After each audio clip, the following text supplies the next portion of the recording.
One of the things that you saw quite a bit when the Nintendo Switch 1 launched was everyone stating that Nintendo needs to do what Microsoft and Sony does. They need to make sure that they do exactly what they do when it comes to their system. Make a big box. Make sure that it has a huge hard drive. Make sure that it plays games in a certain way, or that it's x86, or it's developed like this or that, because Microsoft and Sony are the standard for what we need, and that's what makes games better. And now I can safely say, 8+ years later, from the Nintendo Switch 1 launch, and now that we see that the Nintendo Switch 2 is absolutely killing it overall, we can see what's happening with Xbox. The failure of Xbox shows that Nintendo was absolutely right with the Switch 1 and with the Switch 2 at this point, because believe it or not, there were even still some calls that Nintendo should be doing something differently, even with the Switch 2, saying that they should maybe follow what Sony does or follow what Microsoft does. But at this point, you can clearly see where each of these companies are and kind of what they're producing in this past gen or two. And I think it's very clear that Nintendo made the right decision. Now, do they make every single right decision? Is everything perfect? Absolutely not. This video is to highlight some of the things foreshadowing what happened with Xbox and why Nintendo wanted to completely steer clear from that. Plus, we've got some new information in terms of what Nintendo has said about the Switch 2 that shows what they're going to do to continue to make those incredible experiences that make or break your system. It's not the amount of studios you have. It's not the amount of money that you're going to pour into a game for graphics. It's not about that. What it's about is having fantastic leadership and management and trusting in your developers to create something awesome through a checks and balance system that gives the customers the best possible experience, or one of the best possible experiences that you can have, but that's also consistent, not just some years or every other year or with huge gaps, but consistently delivering fantastic games over and over. And I think that's why the Nintendo Switch 2 is the perfect blend or mix of what they need to do for power-wise, in addition to having affordability and development pipeline, because we know development costs have skyrocketed and development time has skyrocketed. So let's get into a few more things here. Now, for those who don't know, or if you missed it, Microsoft is going through a ton of problems right now when it comes to the Xbox division. We're seeing cancellations of big games that they actually advertised with the system, like Perfect Dark, for example. They actually showed that game off last year in 2024, and the game is canceled. And the initiative, the new studio that they built from the ground up to bring in to make this game, and even got Crystal Dynamics to help out, yeah, well, the initiative is shut down as well. We have an MMO when it comes to Bethesda. That got shut down. John Romero, creator of Doom, his game, the funding was cut off as well. There are so many things when you're talking about game developers, when you're talking about game cancellations, that hits the consumer. We have lying content creators on this platform, and I'm not sure what you'd want to call them, grifters, whatever the case is, that are trying to make it seem as if laying off developers and canceling games isn't somehow a hit or a negative on the consumer, and it absolutely is. It screws over the consumer when you do things like that, because we buy these systems to play the games. That's the most important thing overall. There needs to be a business and an economy and a flow to this. And some people, like I said, some of these content creators do not understand that at all, and are trying to pull the wool over your eyes. So when you look at Xbox and you look at what happened with them and how Nintendo went in a completely different direction, I think it goes without a shadow of a doubt that Nintendo went in the right direction with what they wanted to do, as many opposed it and said that they shouldn't back in 2016 and 2017, and it's a completely different case and scenario here. So Nintendo staying true to themselves and making the type of games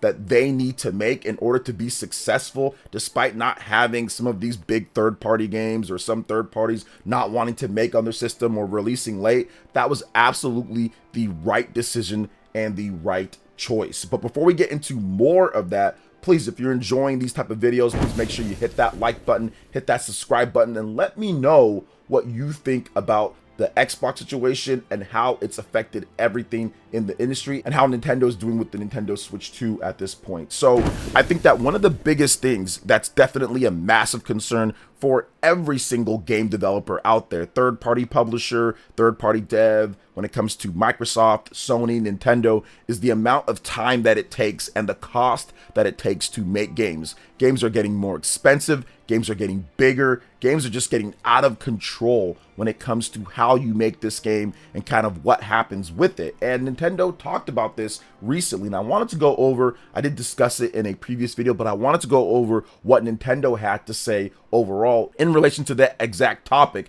So this was from an investor Q&A, and one of the investors asked this question: I'm concerned that the improved performance of the Switch 2 will lead to higher game development costs, which in turn could result in higher software prices and ultimately a decrease in gaming population. What measures are you considering to address this?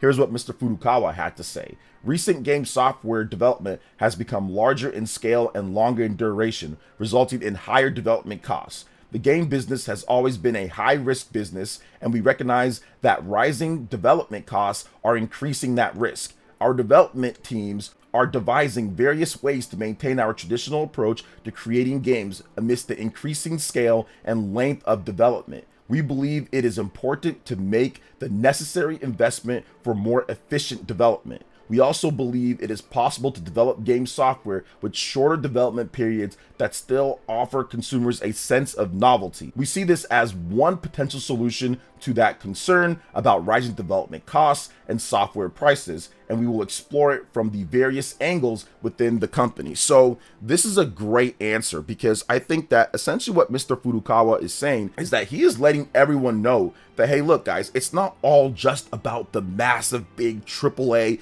power, we need to do all this. We can have other software that people think is great and does really well that doesn't completely smash and demolish the bank account overall. We can have stuff like Splatoon Raiders. That game is probably not going to be the biggest budget, the biggest everything in that game, but I think there's going to be a lot of people that are excited about that. Or like Tomodachi Life, for example, or even Rhythm Heaven. These are all the different types of smaller games or games that don't have the most massive and biggest development periods, but still can do really well and can be compelling towards the consumer, because at the end of the day, that's what you need. That's what makes your system go. That's what makes your system is not necessarily sitting there and saying we're going to pump as much money into every single game, but making very fun games that appeal to a wide range of people and having that as a consistent flow. And I think that's the biggest problem that a lot of people don't understand, is that consistency is the most important thing. So every single month you can have games that are constantly coming out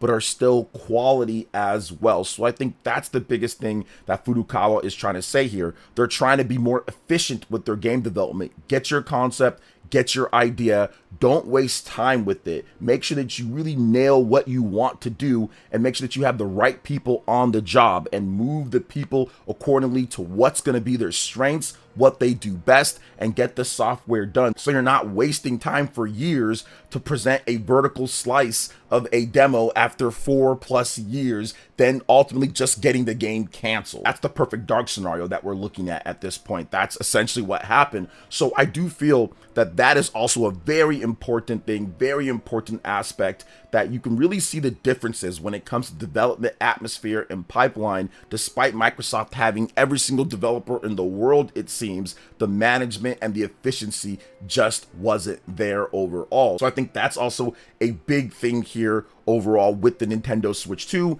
and what Nintendo is doing and what Furukawa is trying to say. Now, another thing that I want to hit on here is what Mr. Shigeru Miyamoto also had to say recently when it comes to a Nintendo shareholder Q&A about the consumer and making sure that the consumer gets the right game. So he was asked about the game development philosophy he imparts to his Nintendo employees, and Miyamoto had this to say, quote, "We want to release something that we are confident will satisfy our consumers. I always tell our teams to work for the consumer, not for your boss." So I think that is also something very, very important. A lot of times you want to get a certain checklist. A lot of times you'll see developers say, hey, look, we want to have this game, or a publisher will say, hey, we want to have this game because we know it's going to make this amount of money. And if we put these live service elements in here, we can microtransaction it to this type of thing, and we can kind of make this type of game, and hopefully it does well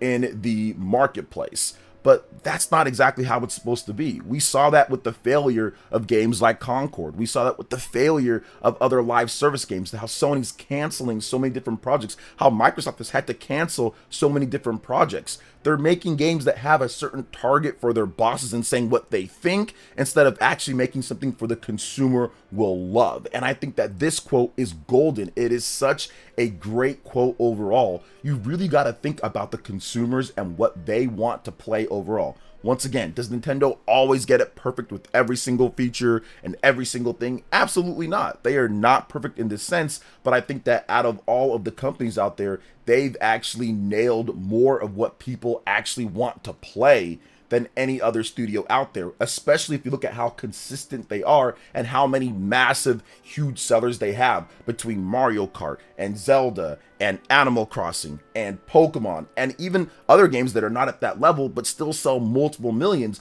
like Fire Emblem or Xenoblade, or other games that they do have, Donkey Kong, and so much more in their portfolio that can sell to a wide range of people that like certain aspects or certain things. And this brings me back to one of the things that Miyamoto said a bit ago, saying, hey, look, every single game doesn't have to sell like The Legend of Zelda Breath of the Wild or Tears of the Kingdom. It doesn't have to be a 20, 30 million seller, or like Mario Kart. Every game doesn't have to hit those numbers. As long as we get a few games that can hit those big numbers, we can take chances on other things. We can kind of do other stuff because those big numbers will supplement everything overall. And that is great for the consumer because we're not boxed into thinking, okay, we're only going to get X, Y, and Z because it sells. You can get so many other things and varieties because the other big games are supporting all of the ideas that can trickle down. So stuff like Astral Chain, or maybe even stuff like ARMS, or even Drag Cross Drive. I mean, weird type of games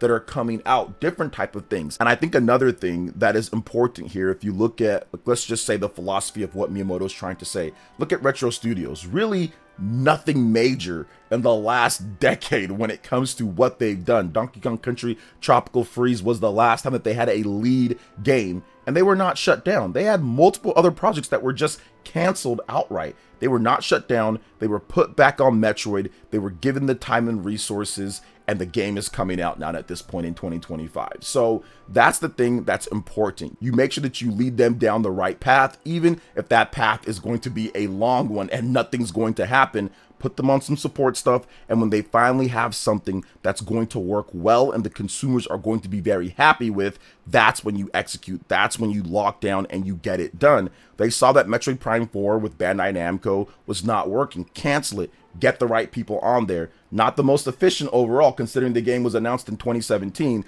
but at least at the end of the day, all the other big games has supported Retro Studios not being shut down. Think about that for a second. No game, no big new game for a decade, and they were not shut down. They were essentially put on support stuff, and then now at this point they were able to create what we all really wanted, which was a really good HD Metroid Prime. We have not had that, believe it or not. It sounds crazy, right? But there's been no real HD Metroid Prime in terms of a game built specifically for HD systems. We're finally getting something built for the Nintendo Switch 1, which is of course HD, but then of course taking advantage of the higher spec of the Nintendo Switch 2. So it kind of all comes together. If you look at what Miyamoto said, you look at what Mr. Furukawa said, and you look at the direction that Nintendo went in, which many people opposed and said that they were going to fail, or they were going to flop, or they were going to go third party. It wasn't that long ago, literally 2016, 2015, these years, that people were saying that Nintendo was going to go third party and the Switch would be their last system. And it wasn't just random people in the comment section and all that. It was actual people that work for various different major video game publications. And I think that all of this is really going to show its might and its power in the Nintendo Switch 2 era, as we have a consistent flow of incredible games coming. The management needs to be on point. Everything really needs to be stable and set in order for you to continue having that great success. And we're already seeing with the Nintendo Switch 2 that that is paying huge dividends, that Nintendo invested in that type of structure, and it's continuing on here with the Switch 2. But what's happening when it comes to Xbox and what happened when it comes to the development of PlayStation big first party games, that just kind of shows you that Nintendo was right with what they did back in 2017 and continue to be right with the hybrid nature and the philosophy of their games going forward. So what do you guys think about everything that we discussed here? Let me know in the comment section below. All right, guys, that wraps it up for this one here. Thank you so much for watching. I do appreciate it. Please make sure you hit that like button, subscribe if you're someone new, click that notification bell, and check out my other Nintendo Switch 2 RPG content and more right here on screen. Thanks for watching, and we'll catch you guys for the next one. Peace.